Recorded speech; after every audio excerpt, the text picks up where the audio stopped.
Hey everyone, at the moment I'm filming with the GoPro HERO10 Black. This is how it looks like as a YouTube studio camera. Let me share with you exactly how I achieved these results. First of all, let's start with the camera settings. Alright, so resolution and frame rate, I'm gonna go with 5.3K, 25 frames per second. Unfortunately, 24 frames per second is not available at the moment in 5.3K. I don't know exactly why. It's only available in 4K, but hopefully GoPro will fix that in a future firmware update. But honestly, I'm filming all of my videos in 25 frames per second, so for me, it's not really an issue.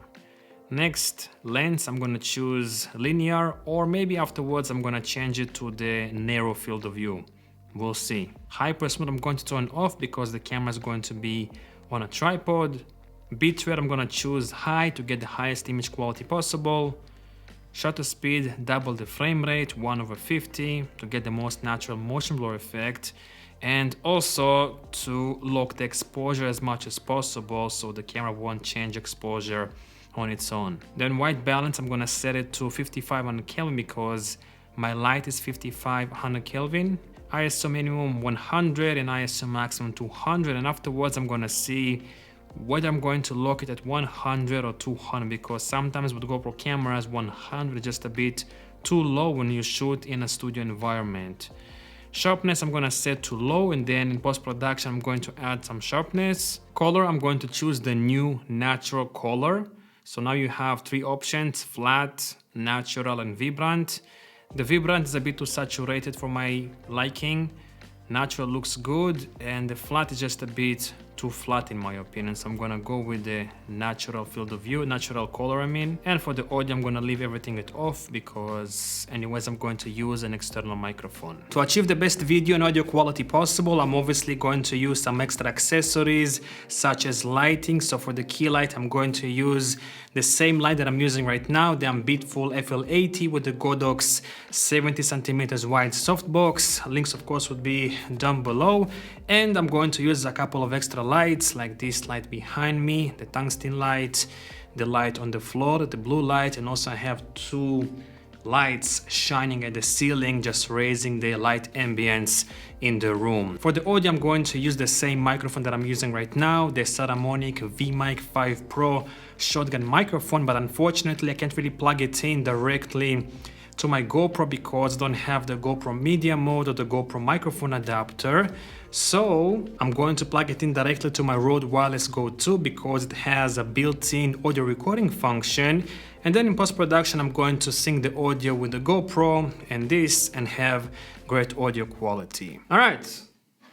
Let's put the GoPro now on a tripod and see how it looks like as a YouTube studio camera. And right now I'm filming again with the GoPro HERO10 Black. This is how it looks like as a YouTube studio camera. I think it looks pretty good. Obviously not as good as my mirrorless camera, but for an action camera I think it looks pretty good, and it's definitely usable as a YouTube studio camera if you have good lighting, and I have very good lighting in here.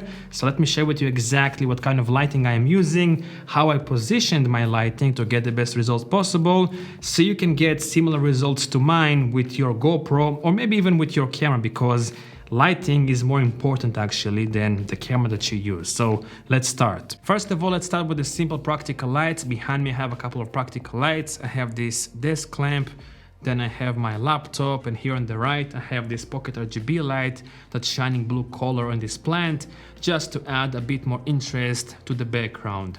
Now let's move on to the more important lights, the key light and the fill light. The key light is really close to me, a little bit above me, and also at about 45 degrees away from the camera. And the reason why the key light is really close to me is because I want to get the softest light possible, and the closer the light to the subject, the softer it is. Then for the fill light I'm using this white foam board. It's really cheap but highly effective, and it's filling in the shadows on this side of my face. Now to raise the exposure a little bit in the background, because my walls are pretty dark, I'm also using two lights. They're pointed directly at the ceiling, bouncing the light back to the wall, and they make a really soft light. At the moment they are at about 20% of brightness. Let me show how it looks like when I'm gonna put them to 1%. This is 1%, 20%, 40% of brightness, 60, 80, 100%. And you can see it makes a big difference in the background. Let me put it back to 20%. And now finally, I'm also using my Saramonic VMic 5 Pro shotgun microphone. It's plugged directly to the Rode Wireless Go 2, and then later on in post-production I'm going to sync the audio between this microphone and the GoPro. And that's pretty much it. Key light, fill light, two lights bouncing off the ceiling, raising the light in the background.